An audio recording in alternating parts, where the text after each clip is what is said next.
អានភ្លើងប្រាត្រូវបងកាត់ក្នុងបានកាប់ត្រូវចាប់ដើ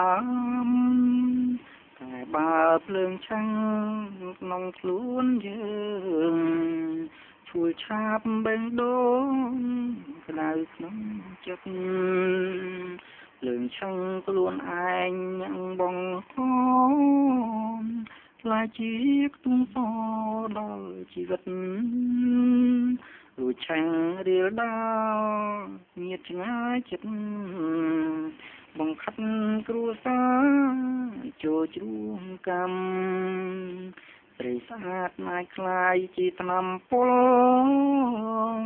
ពេលស្នេហ៍ខ្លាំងជ្រុលរលយចំជាកាយបុរងយូរខែឆ្នាំបង្ខាំងវាសនាបន្ទុកស្ងាត់បើ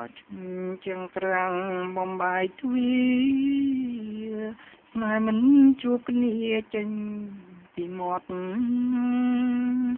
ទឹករាំងស្ងៀមឈឹងដូចសា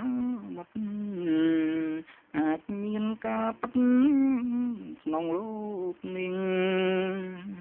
ស្រីស្អាតដូចជាផ្កាគូផ្លាប់ពេលបានមកថើបដៃខ្លាំងមុតបនក្លា